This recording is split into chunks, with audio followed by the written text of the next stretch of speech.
तो one plus की तरफ से एक नया फ़ोन आ रहा है जिसका नाम है वन प्लस नोड। तो ये फ़ोन इंडिया में लॉन्च होने वाला है। जिस तरह वन प्लस ने फ्लैगशिप स्मार्टफोन अपना बनाता है, जो उसका नाम ही है फ्लैगशिप स्मार्टफोन, यानी कि महंगा फ़ोन बनाने का। लेकिन इस बार वन प्लस अपना एक मिड रेंज फ़ोन लाने वाला है, यानी कि 30,000 के अंदर में ये फ़ोन इंडिया में लॉन्च होगा। तो चलिए इसका स्पेक्स आप सबको फास्टली बता देता हूँ। तो जिससे पहले इस चैनल को सब्सक्राइब करिए, वीडियो को लाइक करिए, और इस चैनल पर आए हैं तो थोड़ा इंस्टाग्राम पर भी जाके ज़रूर चेक करिए। तो चलिए वीडियो को स्टार्ट करते हैं। तो वन प्लस की बात करूँ तो ये एक हाई लेवल कंपनी है, जिस तरह आपसे अपने आईफोन सैमसंग को टक्कर देने वाला कंपनी है। अगर मैं बात करूँ वन प्लस, तो अब सोचिए कि हम भी एक मिड रेंज स्मार्टफोन लॉन्च करें जिसका नाम रहेगा वन प्लस नोड। तो चलिए आज इसका रिव्यू करने वाले। तो अगर इसके डिज़ाइन से बात करूँ तो आपको डिज़ाइन ये कहीं ना कहीं आपको देखने को मिल जाएगा। जिस तरह आपने Realme X50 Pro में डिज़ाइन देखे हैं, उसी तरह इस फ़ोन में भी आपको डिज़ाइन देखने को मिलेगा, उसी तरह का क्वाड कैमरा। लेकिन इस फ़ोन में आपको बैक साइड में आपको यहाँ पर फिंगरप्रिंट सेंसर देखने को नहीं मिलेगा, यानी कि आपको इन डिस्प्ले फिंगरप्रिंट सेंसर, और इसका मतलब सुपर एमोलेड पैनल आपको इस फ़ोन में देखने को मिल जाएगा। अगर मैं बात कर लूँ तो आपको ग्लास फिनिश देखने को मिलेगा इस फ़ोन में।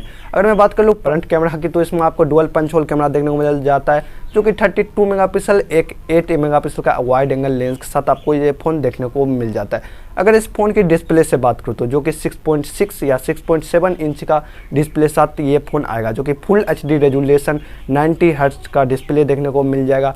Full HD plus super AMOLED panel के साथ ये फ़ोन आपको देखने को मिल जाएगा। डुअल पंच होल कैमरा के साथ आपको ये फ़ोन देखने को मिल जाता है। अगर इस फ़ोन के प्रोसेसर की बात करूँ तो क्वालकॉम स्नैपड्रैगन 765G का प्रोसेसर देखने को मिल जाता है, जो कि 5G को बिल्कुल भी सपोर्ट करेगा। अगर इस फ़ोन की बैटरी की बात करूँ तो 4115 mAh का बैटरी देखने को मिल जाता है। 30 वाट का फास्ट चार्जर भी आपको इस फ़ोन में देखने को मिल जाएगा। अगर इस फ़ोन की कैमरा की बात करूँ तो क्वाड कैमरा का सेटअप देखने को मिल जाता है, जो कि प्राइमरी कैमरा है 48 मेगापिक्सल का, उसके बाद 8 मेगापिक्सल का वाइड एंगल लेंस, 5 मेगापिक्सल का माइक्रो लेंस और 2 मेगापिक्सल का डेप्थ सेंसर आपको इस फ़ोन में देखने को मिल जाएगा रेयर साइड।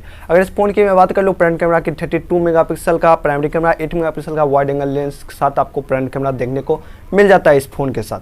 अगर इस फ़ोन की मैं बात कर लूँ यहाँ सेंसर की, तो फिंगरप्रिंट सेंसर आपको इन डिस्प्ले फिंगरप्रिंट देखने को मिल जाता है, फैशन लॉक देखने को मिल जाता है। अगर मैं बात कर लूँ इस फ़ोन में तो 3.5 mm जैक नहीं देखने को मिलेगा। अगर इस फ़ोन की बात सॉफ्टवेयर की बात करूँ तो एंड्रॉयड 10 ऑक्सीजन OS के साथ आपको ये फ़ोन देखने को मिल जाएगा।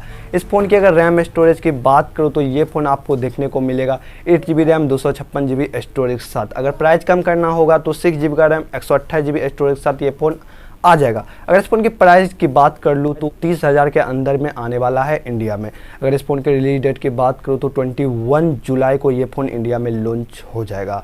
तो इंतज़ार करिएगा ये फ़ोन को। यहाँ पे समाप्त करते, वीडियो को लाइक करिएगा, चैनल को जरूर सब्सक्राइब करिएगा। बस इसी तरह का वीडियो देखना चाहते हो तो कमेंट जरूर करिएगा। तो चलिए वीडियो को समाप्त करते हैं।